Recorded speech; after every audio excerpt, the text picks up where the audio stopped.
وڵاتانی کوردستان.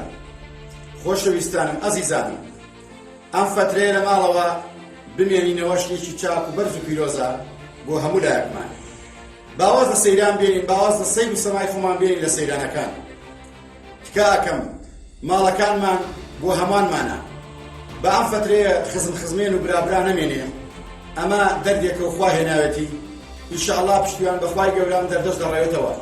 ڕۆژ بە ڕۆژ لە کوچ و کۆڵانەکان و شارەکان و لادەکان لەوانەیە دانەدانە سەر هەڵدا، بەڵام ئەگەر نەچینە دەرەوە ئینشاءڵڵا بنبڕ دەکرێ و باڕێز لە برا ئاسایش و پۆلیس و مرور و برا دکتۆرەکانمان بگرین کە شەو نەخوونی لە خزمەت ئێمەدان.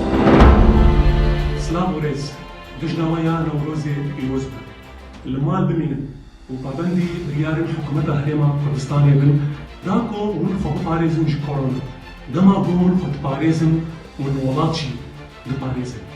Herdem bimînin bi xêr û selamet. Dilxwazbehilewî, rojin baş. من دارین سوختە لە شاری سۆرانەوە. ئێمە وەکو دانیشتوانی شاری سۆران پابەندین بە ڕێنمایەکانی وەزارەتی تەندروستی و لە ماڵەوە ئەمێنینەوە. حکوومەتی هەرێمی کوردستان پشووی فەرمی لە گشتدا و دەستگا حکوومیەکان و شوێنە گشتیەکان ڕاگەاندووە مەش بۆ تەندروستی تۆی ئازیز و بەڕێزە. بۆیە پابەند بە ڕێنمایەکانی حکوومەتی هەرێمی کوردستان هەروەها هەوڵ و کوشش و ماندووبوونی وەزارەتی تەندروستی و ئاسایش و پۆلیس بەرز بنەخێنە و لە ماڵەوە بمێنەرەوە. گەر خۆتت خۆش دەوێت ئەوە لە ماڵەوە ئەمێنیتەوە بۆ ئەوەی کە ئازیزانت لە دەور و بەردا بمێنەوە. بە هیوای تەندروستیەکی باش بۆ هەموو لایەک زۆر سپاس. من ئەحمەد سیروان، چالاکوانی مەدەنی. بە تەنها دەتوانین هەوڵ بدەین، بەڵام هەمووان پێکەوە دەتوانین ڕوبەڕووی ڤایرۆسی کۆڕۆنا ببینەوە و زاڵ بین بەسەریا و سەرکەوتن بەدەست بهێنین.